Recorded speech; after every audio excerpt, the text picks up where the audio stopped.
بسم الله والحمد لله والصلاة والسلام على أشرف خلق الله محمد بن عبد الله صلى الله عليه وآله وصحبه وسلم تسليما كثيرا أما بعد.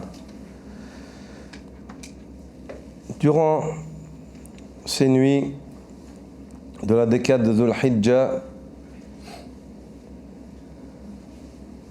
les actes d'adoration qui sont louables et recommandés, c'est al-qiyam en premier lieu, le fait de prier.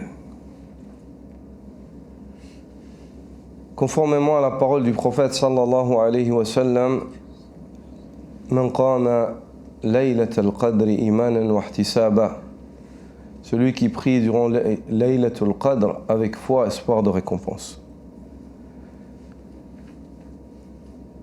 Et le prophète sallallahu alayhi wa sallam a demandé aux compagnons de chercher Laylatul Qadr dans la dernière décade, de la chercher en s'adonnant à des actes d'adoration, à la tête de cela le qiyam, la tenue debout devant Allah Azza wa Jal en prière. Parmi les actes louables dans cette dernière décade, dans ces dernières nuits, il y a l'invocation. L'invocation, c'est ce pourquoi Allah Azza wa Jal nous a créés. Lorsqu'Allah, on lui demande, Allah aime cela. Et lorsque on délaisse sa demande, Allah n'aime pas cela. Ceci car tout ce que les hommes possèdent leur vient d'Allah. C'est pour cela que le poète a dit Allahu yaghdabu idha tarakta su'alahu wa bunayya Adam hinama yus'alu yaghdabu. Allah se met en colère lorsqu'on délaisse sa demande. Quant au fils d'Adam, c'est lorsqu'on lui demande qu'il se met en colère. Allah, lorsqu'on délaisse sa demande et se met en colère, le fils d'Adam, c'est lorsqu'on commence à trop lui demander qu'il se met en colère. Parce qu'il est faible, il ne possède même pas ce qu'il a. Donc dès que tu lui demandes, il se sent tout de suite étouffé à l'étroit. Tandis qu'Allah Azza wa Jal, lahu maqalidu samawati wal ard, fahuwa al-ghani subhanahu, détient les clés des cieux et de la terre. C'est le puissant, le majestueux, celui à qui tout appartient. Donc l'invocation, le contact avec l'invocation, plus l'homme demande à Allah, plus l'homme devient rapproché d'Allah. Et souvent, je remarque dans nos personnes que des fois on a tendance même à oublier de demander, même dans la salat, des fois les gens ils oublient de demander. Ayant discuté avec les frères, ça devient en fait quelque chose de coutumier. Subhana rabbiyal ala, subhana rabbiyal ala, Allahu akbar. Tu es là pour te demander. Demande. Prolonge ton sujoud, demande à Allah, implore Allah, demande. Tu as besoin. Tu as besoin de tout parce que tu n'as rien. Et Allah est celui qui possède tout. Donc c'est vers lui qu'il faut se tourner. Certains parmi Ahlul Ilm évoquent des fois les musulmans dans cette fin du mois, ils veulent lire beaucoup le Coran, ils veulent terminer, faire des khatamat.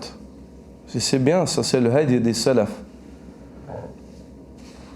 Comme l'a dit Ibn Rajab al-Hanbali, dit le fait de lire fréquemment le Coran et de clore le Coran fréquemment dans le Ramadan, c'est la sunna du prophète sallallahu alayhi wa sallam. Et il a été questionné sur les récits qui sont rapportés des pieux prédécesseurs qui terminaient le Coran une fois par jour. Uthman ibn Affan, dans Ramadan, une fois par jour, il terminait le Coran. L'imam al-Shafi'i, 60 fois. Al-Bukhari, dans la dernière décade, il le terminait tous les jours. Certains parmi les ulama, ils avaient une khatma la journée, une khatma la nuit. Subhanallah. Ajib. Ça nous dépasse, parce qu'on n'a pas... Comme le dit Ibn Rajab, quand il est interrogé sur les récits de Uthman, qui faisait sur une rak'at, il terminait le Coran, il faisait la khatma du Coran sur une rak'at. Subhanallah. Il disait celui qui ne comprend pas comment cela est possible, qu'il laisse cela à ceux qui ont compris. Celui qui ne comprend pas comment c'est possible, donc moi et la plupart du commun des croyants, qu'il laisse cela à ceux qui ont compris, c'est-à-dire ceux qui ont fait, ceux à qui Allah a accordé cela, la baraka dans le temps et la baraka dans la ibada, la bénédiction. Pendant Ramadan, les premiers musulmans lisaient fréquemment. Certaines personnes sont à dire, normalement, le prophète sallallahu alayhi wa sallam, il a interdit de lire sur moins que 3 jours. Il a dit aux sahabi, 3 jours, il a dit, moins que ça, ne lis pas. C'est-à-dire, ne fais pas de khatma sur 2 jours, une journée. Pourquoi? Parce qu'il faut quand même méditer sur le Coran. Il faut lui donner son droit quand on le lit. Ibn Rajab, rahmatullahi ta'ala alayh, évoque en cela une sagesse. Il dit ça, c'est en dehors de Ramadan. En dehors de Ramadan, on ne termine pas le Coran plus fréquemment que tous les 3 jours. Pour la masse des gens. La masse des gens. Car la masse des gens, s'ils le terminent sur plus rapidement que tous les 3 jours, ils ne vont pas donner son droit au Coran. La majorité. La majorité des gens, ça c'est leur cas. Donc il ne faut pas qu'ils le terminent sur plus de 3 jours. Moins que 3 jours, pardonnez-moi. Il dit sauf dans Ramadan. Car dans Ramadan, ce qui est voulu, c'est le fait de s'accaparer un maximum de récompenses dans cette période de l'année dans laquelle Allah Azza wa Jal accorde ce qu'il n'accorde pas, hormis celle-ci, où les portes du paradis sont grandes ouvertes, les portes de l'enfer sont fermées. Donc ici, dans le mois de Ramadan, il dit c'est une exception, c'est l'exception à la règle. C'est l'exception à la règle. Il dit, et les salafs le savaient très bien cela. Les premiers musulmans, ils savaient très bien cela. Mais des fois, on a envie de faire beaucoup de khatma, lire beaucoup le Coran, mais on oublie l'invocation. Et par Allah, l'invocation, elle est encore plus grande. L'invocation de demander beaucoup à Allah. Demandez à Allah durant ces nuits. Vous êtes seul dans votre coin, vous. Demandez à Allah, en train d'aller à la maison, pendant le suhour. Demandez. Et parmi la meilleure chose que vous puissiez demander, c'est le pardon et la clémence d'Allah. Le prophète sallallahu alayhi wa sallam, la mère des croyants, Aïcha radiyallahu ta'ala anha, l'a questionné comme le rapporte l'imam Tirmidhi. Elle a dit au messager d'Allah, Qultu ya Rasulallah, ra'ayta in wafaqtu laylat al-qadri ma aqul. Au messager d'Allah, que dis-tu? Si je sais qu'on sait Laylatul Qadr, qu'est-ce que tu me suggères de dire, c'est-à-dire de demander? قال صلى الله عليه وسلم قولي اللهم إنك عفو تحب العفو فاعف عني. Ô Aïcha, dis, ô Allah, tu es clément, tu es afou. Et l'afou, c'est quoi la clémence? C'est le fait de passer au-dessus, de ne pas s'arrêter sur l'erreur commise. Ça, c'est la clémence. C'est le fait que Allah Azza wa Jalla ne s'arrête pas sur ton erreur, qu'il passe au-dessus. C'est-à-dire, il passe au-dessus de l'erreur. Et puis tu n'es pas châtié pour cette erreur. Elle t'est pardonnée. Allahumma innaka afouun. Oh Allah, tu es pardonneur. Tuhibbu al-afwa. Tu aimes le pardon. Fa'fu anni. Pardonne-moi donc. Et ça, c'est ce que vous devez répéter. Enseignez-la. Il y a une grande récompense quant au fait que les frères ils s'assoient. Là, quand on termine le cours, pour ce soir, on a terminé la salat, Inch'Allah. S'il y a des frères qui connaissent cette invocation, et il y a des frères qui ne connaissent pas ici l'invocation, pourquoi est-ce qu'on ne s'assoit pas? Un frère, il enseigne. Il prend 3-4 frères, il leur enseigne, il répète. Et subhanallah. Et ces frères-là, demain, ils enseignent à quelqu'un d'autre. C'est comme ça que l'islam, il a avancé. C'est comme ça que l'islam, il nous est venu aujourd'hui. Aujourd'hui, on est musulmans. C'est comme ça aussi qu'aujourd'hui, on a la possibilité de s'asseoir et de discuter avec vous de ces choses-là. Parce qu'il y a des hommes qui ont fait ce travail et cet effort, qui n'étaient pas égoïstes et qui voulaient pour leurs frères ce qu'ils veulent pour eux-mêmes. Voulaient pour leurs frères ce qu'ils veulent pour eux-mêmes. Le prophète sallallahu alayhi wa sallam a recommandé à Aïcha cette invocation qui est très complète. Subhanallah, les invocations du prophète sallallahu alayhi wa sallam sont les invocations de celui à qui Allah a donné un caractéristique qui est Jawami'ul Kalim. Le fait de parler peu, avec peu de mots, de dire des grandes choses. Elle est composée de 3 phrases. Allahumma innaka afu, tuhibbul afu, fa'fu anni. Oh Allah, tu es pardonneur, tu aimes le pardon, pardonne-moi donc. La première partie, c'est le fait de reconnaître qui est Allah et de vanter Allah par ce qui lui revient de droit, de le louer, de faire son éloge. Allahumma innaka afoun. Oh Allah, et la forme arabe ici, il y a du ta'kid, une confirmation. Allahumma déjà. Oh Allah, c'est une invocation qui vient du cœur. Humma. C'est pas ya Allah, c'est Allahumma. Ça veut dire, ça vient du cœur, je t'implore du fin fond du cœur. Oh Allah, Allahumma, toi seul, unique et sans. Innaka, tu es, certes, il n'y a aucun doute que tu es. Afou, tu es clément. Donc ça émane du cœur, une demande sincère, monothéiste, qui est dirigée à Allah, d'un homme qui connaît son Seigneur et qui est convaincu, qui a une bonne opinion d'Allah. Innaka afou, tu es pardonneur. Il n'y a pas d'autre solution. Tu pardonnes. Ne doute pas. Innaka afoun.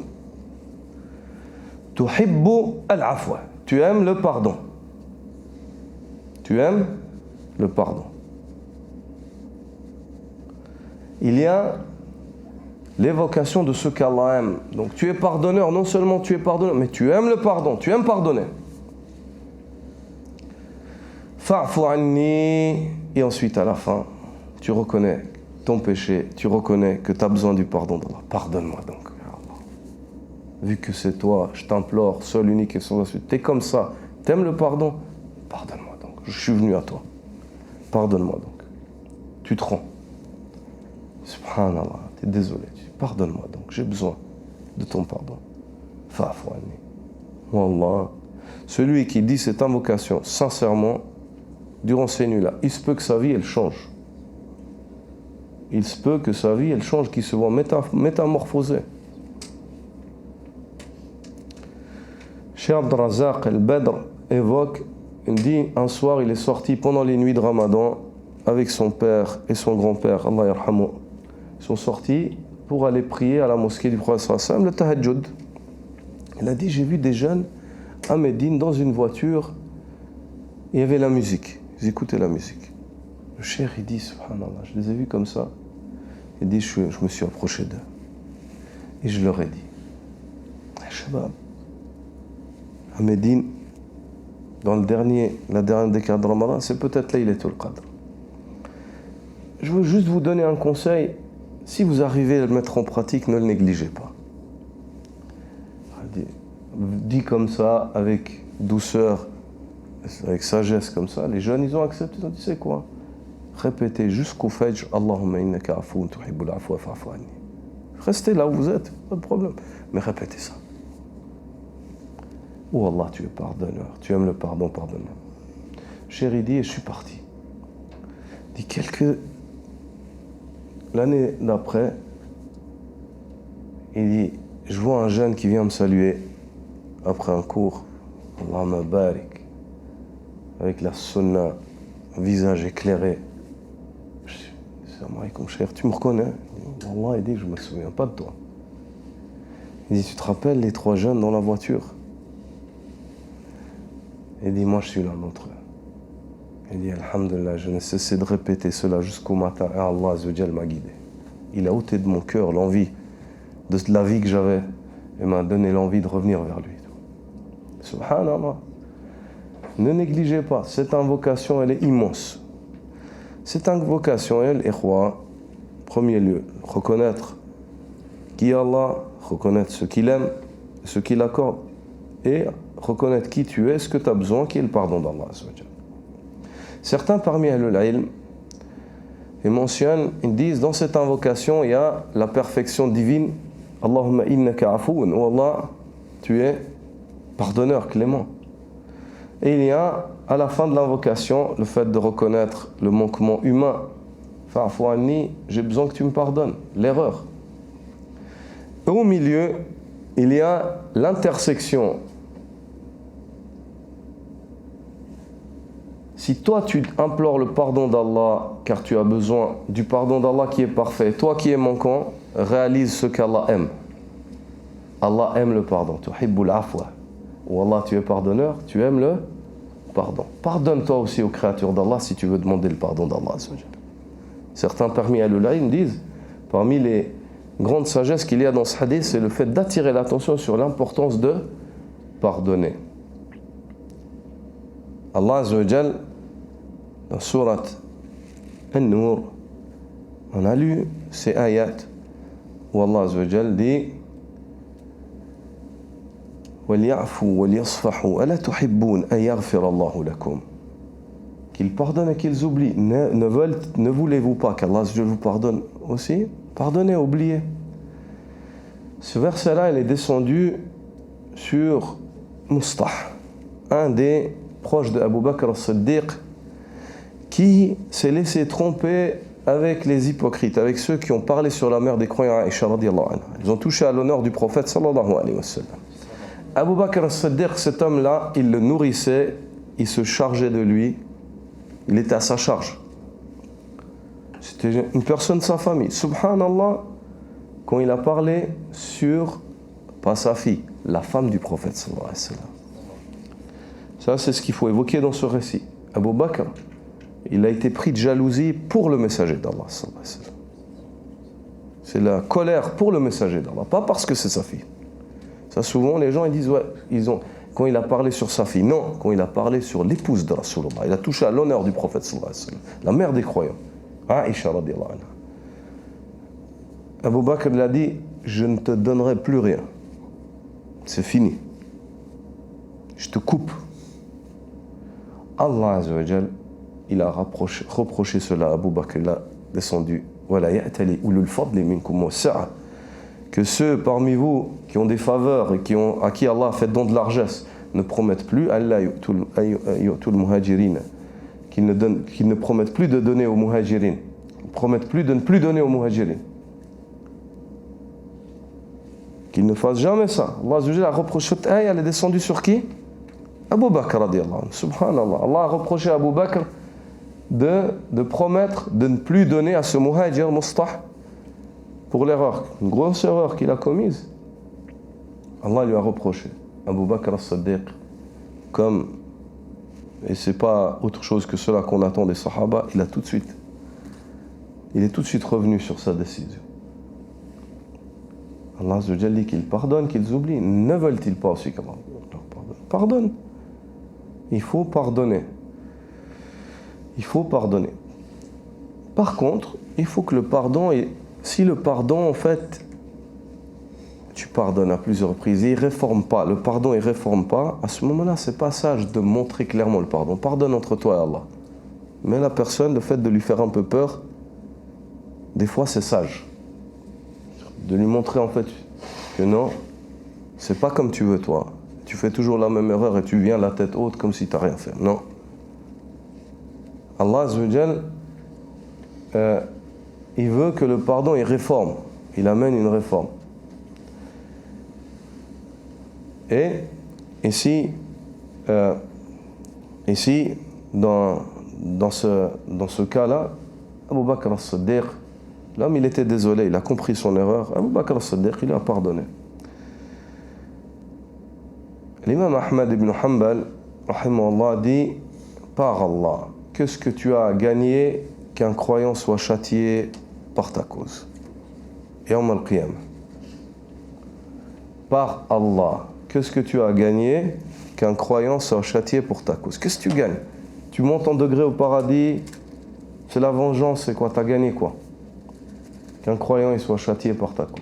Rien gagné. Donc c'est tout à ton honneur que tu pardonnes. Mais des fois, c'est bien de ne pas forcément dire à la personne qui est faible d'esprit et qui ne comprend pas son erreur. Puis entre toi et Allah, tu dis à Rabbi, pardonne-lui, réforme-le, guide-le. Tu vois. Mais des fois, de ne pas lui dire à lui, ça peut être sage. Ça, c'est relatif à la situation. Donc cette invocation, répétez-la. Ceux qui ne la savent pas, les frères qui la savent, ils ont le devoir de leur enseigner, Inch'Allah. Allahumma innaka afoun, tuhibbul afwa, fa'fu anni. Oh Allah, tu es pardonneur, clément. Tu aimes le pardon, la clémence, pardonne-moi. Accorde-moi ta clémence. Donc cette invocation a trois choses. Elle émane du cœur, d'un cœur convaincu, qui lève sa demande à Allah en connaissant Allah, en étant convaincu qu'Allah est clément et pardonneur. Il est convaincu qu'Allah aime le pardon, il ne doute pas. Mais en même temps aussi, il pardonne aux autres car il sait qu'Allah aime voir le pardon surgir, surtout de ceux qui le demandent. Et la troisième, il reconnaît ses défauts, qu'il a besoin du pardon d'Allah Azza wa Jal, il implore le pardon d'Allah. Subhanaka wa bihamdika ashhadu an la ilaha illa ant astaghfiruka wa atubu ilayk.